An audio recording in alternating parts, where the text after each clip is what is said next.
Hello दोस्तों, मेरे YouTube channel पर आपका स्वागत है। तो चलिए कहानी शुरू करते हैं और कहानी अच्छी लगेगी तो प्लीज़ चैनल को लाइक, सब्सक्राइब और शेयर ज़रूर कीजिएगा।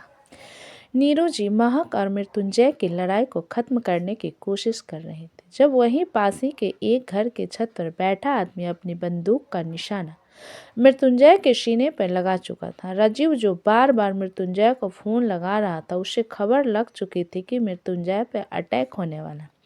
और जब मृत्युंजय से बात नहीं हो पाई तो उसने सुधांशु को फ़ोन लगा दिया। सुधांशु उस स्नाइपर को देखते ही अपनी जान की परवाह करे बिना मृत्युंजय को बचाने कूद पड़ा, लेकिन तब तक गोली चल चुकी थी और जब मृत्युंजय और सुधांशु जमीन पर गिरे तब दोनों खून से लथपथ थे। मृत्युंजय और महक के पगफेरे की रस्म में खून का तिलक हो गया था। अली गोली चलते ही सीधा उसे स्नाइपर को पकड़ने के लिए दौड़ा। डर में महक की चीख निकल गई जब उसने देखा कि मृत्युंजय जमीन पर पड़ा है और उसकी आंखें बंद है तो वो एक पल के लिए घबरा गई। लेकिन तभी मृत्युंजय बोला, क्या हुआ, रो क्यों रही हो? मृत्युंजय को सही सलामत देखकर महक बोली, भगवान का शुक्र है कि आप बच गए। मृत्युंजय जमीन से उठते हुए बोला, भगवान का नहीं, तुम्हारे भाई का शुक्र है। ये बात कह के जैसे ही उसने सुधांशु को देखा तो वो जमीन पर उल्टे मुंह बेहोश पड़ा था और उसके शरीर से खून बह रहा था। शेखर और नीरू जी बुरी तरह रो रहे थे और महक शौक में थे। मृत्युंजय का चेहरा सुधांशु को बेहोश देख परेशानी में डूबता चला गया। कुछ घंटे बाद जब डॉक्टर महक के घर से निकला तो उसने शेखर जी से कहा, डरने की कोई बात नहीं है, गोली कंधे को छू के निकल गई है। मृत्युंजय अंदर बेडरूम में गया और सुधांशु जो अंदर आराम कर रहा था उससे बोला, क्या बात है साले, तुम तो एकदम जेम्स बॉन्ड निकले। मृत्युंजय की बात सुन के सुधांशु, लेकिन स्लो निकले जीजाजी, मेरा टैलेंट पहले समझ लिया होता और मीरा की शादी मेरे साथ तो मैं भी आप साला बोल पाता। सुधांशु की बात सुन के मृत्युंजय चीढ़ते हुए बोला, औकात से बाहर बात नहीं करनी चाहिए। उस आदमी की गोली छू के निकली थी, मेरी गोली दिमाग के अंदर जाके फिट हो जाएगी। सुधांशु इस बात पे मुस्कुराया और अपने कंधे पर लगी गोली के जख्म का ध्यान रखते हुए बोला, जीजा जी कभी हंस भी लिया करो। मृत्युंजय कुछ देर चुप रहा और बोला, थैंक्स मेरी जान बचाने के लिए। सुधांशु ने मृत्युंजय को देखा और इससे पहले कि वह मृत्युंजय से कुछ कहता, मृत्युंजय बोला, लेकिन इसका ये मतलब नहीं कि हम दोस्त हो गए हैं। I still had. सुधांशु मुस्कुराते हुए बोला, बैंग गॉड, नहीं तो मुझे तो लगा था कि आप फ्रेंडशिप बैंड बांधोगे। मृत्युंजय सुधांशु को देख के हल्का सा हंसा और कमरे से बाहर चला गया। कमरे के बाहर उसे महक मिली जो अभी भी काफ़ी परेशान सोफे पर बैठी थी। उसको देख के मृत्युंजय बोला, चिंता मत करो, तुम्हारे भाई बिल्कुल ठीक है, पूरी तरह से बदतमीजी कर रहा है। उससे ज़्यादा मुझे आपकी चिंता है, आखिर कौन आपके जान से मारना चाहता है? महक के इस सवाल के जवाब में मृत्युंजय बोला, जब लोग आपकी जान के प्यासे हो जाए तो समझ लीजिए कि आपकी जान की कोई अहमियत है। जिस मुकाम पे आप है वो बहुत बड़ा है, तभी कोई आपको हटा के खुद वहाँ बैठना चाहता है। महक बोली, सर प्लीज़ बताइए मुझे, आखिर क्यों कोई आपको मारना चाहता है? बहुत सारे राइवल्स हैं मेरे, कोई भी मुझसे अपनी दुश्मनी निकालने की कोशिश कर सकता है।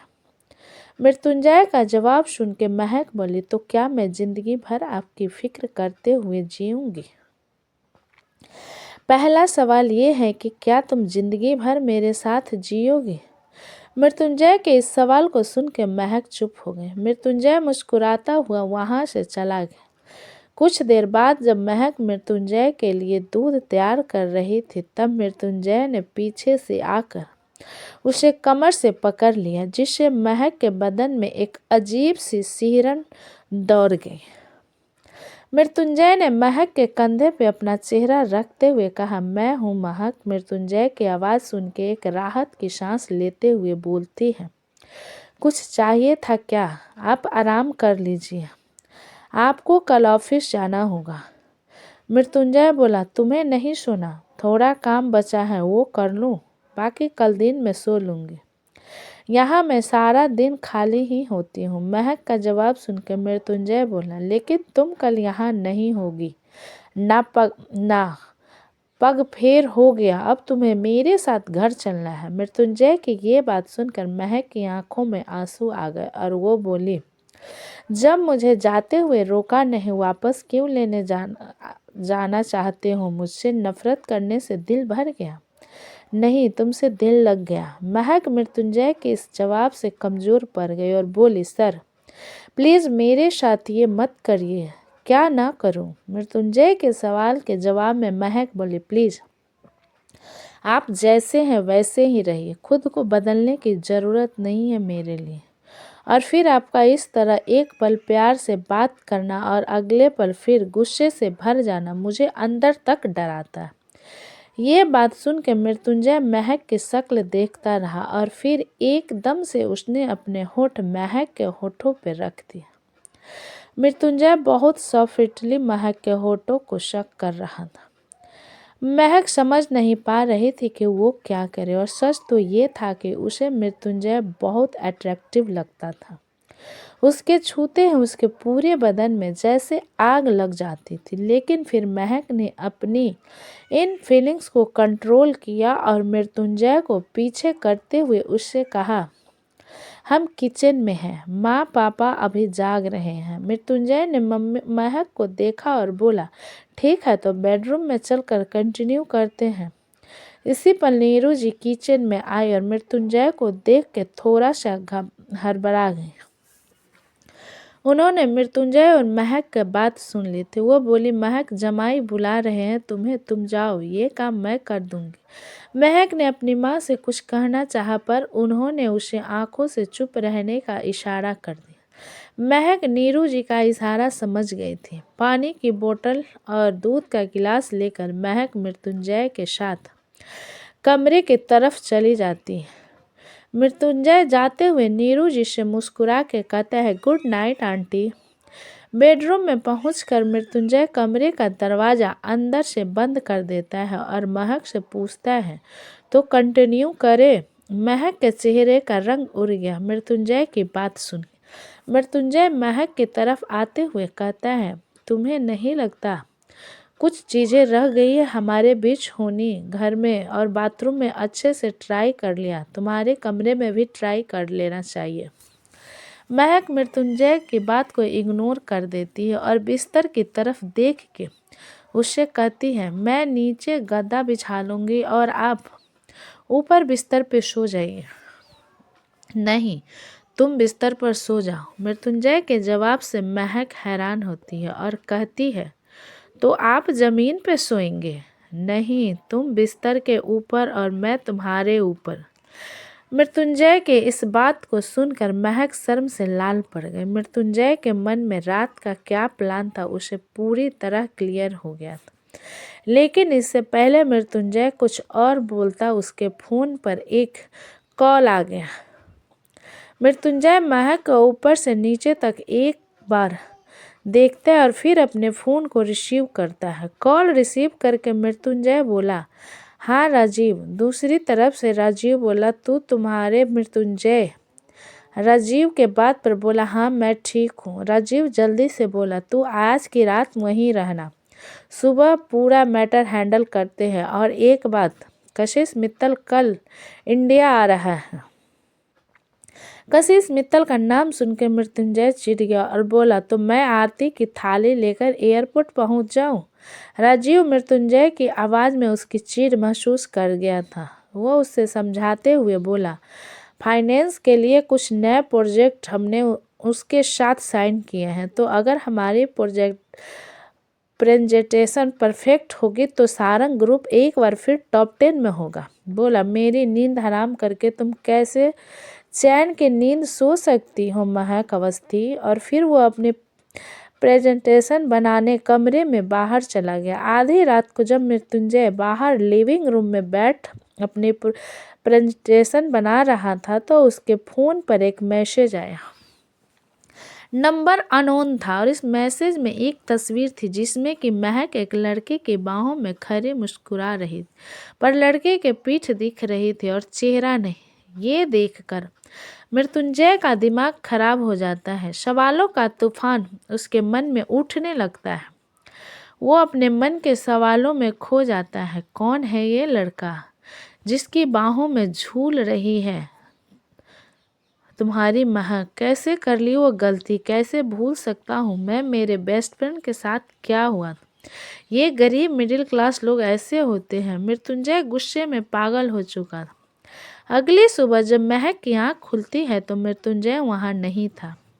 उसे लगा कि मृत्युंजय जॉगिंग पे गया होगा। महक तैयार होके पूजा करके ब्रेकफास्ट टेबल पे ब्रेकफास्ट आके बैठी, तब तक मृत्युंजय वापस नहीं आया था। सुधांशु भी अपने कंधे पर पट्टी बांधे ब्रेकफास्ट टेबल पर आके बैठा और उसने महक से पूछा, दीदी जीजा जी कहाँ हैं? सुधांशु की बात सुन के महक बोली, वो जॉगिंग पे गए हैं, रुक मैं उन्हें फ़ोन लगाती हूँ। महक ने मृत्युंजय को फ़ोन लगाया पर कॉल नॉट रीचेबल था। महक सबसे बोली, आप लोग नाश्ता करो, मैं जब ये आएंगे तो उनके साथ ही कर लूँगी। करीब 1 घंटे बाद मृत्युंजय वापस आया। उसको देखकर सुधांशु बोला, लगता है इस बार ओलंपिक्स में जाने की तैयारी कर रहे हैं जीजा जी, तभी प्रैक्टिस मिस नहीं करी जा सकती, नहीं तो रात को अपने ऊपर हमला होने के बावजूद कौन जॉगिंग पे जाता है। मृत्युंजय सारंग की लाइफ में डर नाम की चीज़ है ही नहीं। खैर तुम ये समझोगे नहीं, मैं खुश हूँ। आप लोगों ने ब्रेकफास्ट कर लिया, मेरे आने का वेट नहीं किया। महक जो 2 घंटे से मृत्युंजय की राह देख रही थी वो बोले, मैं सुबह से आपका वेट कर रही हूँ, मैंने ब्रेकफास्ट नहीं किया। मृत्युंजय ने इस बात का मजाक उड़ाते हुए कहा, ये तो कमाल हो गया, तुमने नाश्ता नहीं किया फिर भी तुम बिना बेहोश हुए खड़ी हो। इतनी ताकत कैसे आ गई मेरी छुई मुई बीबी में? सुधांशु को मृत्युंजय की ये बात बिल्कुल अच्छी नहीं लगी कि एक तो उसकी बहन उसके इंतजार में भूखी बैठी थी और वो उसे ताने मार रहा था। सुधांशु मृत्युंजय से बोला, कमाल मेरी बहन तो बहन का नहीं, कमाल तो ऊपर वाले का है कि आप जैसे केयरलेस और समय की कदर ना करने वाले इंसान को इतने बड़े बिजनेस का मालिक बनाया है। वैसे आपको देख के समझ में आ जाता है कि आप अपने बाप दादा के मेहनत की कमाई पर ही ऐश कर रहे हैं। ये सब शोहरत आपकी बनाई तो हो नहीं सकती। सुधांशु की इस बदतमीजी पर मृत्युंजय को बहुत गुस्सा आया, लेकिन वो मुस्कुरा के बोला, यही प्रॉब्लम होती है तुम जैसों की। खुद तो जिंदगी में कुछ कर नहीं पाए, बस रईसों की मेहनत की बेइज्जती करना आता है। जिनके जैसा तुम बनना चाहते हो पर बन नहीं सके। और एक बात समझो, मेरी जान बचाई है तुमने, इसका ये मतलब नहीं कि तुम्हारी बदतमीजी बर्दाश्त कर लूँगा मैं। महक ने सुधांशु को चुप होने का इशारा किया और मृत्युंजय से कहा, आप लोग प्लीज़ बहस ना करें, नाश्ता करते हैं। मृत्युंजय बोला, तुम्हारे भाई के बदतमीजी ने पेट भर दिया, तुम खा लो। इसी वक्त एक 27-28 साल का आदमी घर में घुसा। तभी महक के माँ बाप भी अपने कमरे से बाहर आए। इस नए शख्स से महक के पिता ने मृत्युंजय को मिलवाया। बेटा इनसे मिलो, ये अजीत शर्मा है, महक के काफ़ी अच्छे दोस्त हैं। मृत्युंजय अली के कल पहले ली अजीत के बारे में थोड़ा बहुत जान गया था और वो एटीट्यूड में बोला, मृत्युंजय सारंग महक के काफ़ी अच्छे हस्बैंड। मृत्युंजय के एटीट्यूड से अजीत को लग गया कि मृत्युंजय काफ़ी इन्फ्लुएंशियल आदमी था। उसने कहा, अजीत शर्मा, महक जी और मैं हम दोनों एक ही स्कूल में पढ़ाया करते थे। वो डांस टीचर थी और मैं मैथ टीचर। मृत्युंजय हंस के महक को देखते हुए अजीत की बात को जवाब में बोला, परफेक्ट, लोगों को भगाने और नाचाने में तो महक एक्सपर्ट है। महक अब तक मृत्युंजय की बात में छुपा सरकाशम समझ चुकी थी, पर वो समझ नहीं पा रही थी कि रात से सुबह तक ऐसा क्या हो गया था कि मृत्युंजय का मूड खराब हो गया। उसने खुद से पूछा, कहीं रात को जो ये करना चाह रहे थे और हमारे बीच वो नहीं हुआ, उसी वजह से तो। तभी सुधांशु बोला, अजीत भाई एक काम करते हैं, अगर आज शाम को आप फ्री हैं तो दीदी को उनके घर से पिक कर लूँगा और हम लोग मूवी देखने चलेंगे। जीजा जी के पास तो टाइम नहीं रहता है, वो ऑफिस में रहेंगे। मृत्युंजय सुधांशु से बोला, अरे सुधांशु, तुम चोट खा के मूवी देखने जा सकते हो और मैं ऑफिस टाइम निकाल के नहीं आ सकता। मैं अपनी बीवी के जिंदगी अतीत में छुपे हर शख्स के बारे में जानना चाहता हूँ और उसके लिए मेरे पास टाइम ही टाइम है। तो दोस्तों, कहानी कैसी लगी मुझे कमेंट में लिखिए आगे की कहानी सुनने के लिए, और अच्छी लगे तो प्लीज़ चैनल को लाइक करें, सब्सक्राइब करें एंड शेयर करें। ऐसे ही हमें अपना प्यार दे, अपना सपोर्ट करें।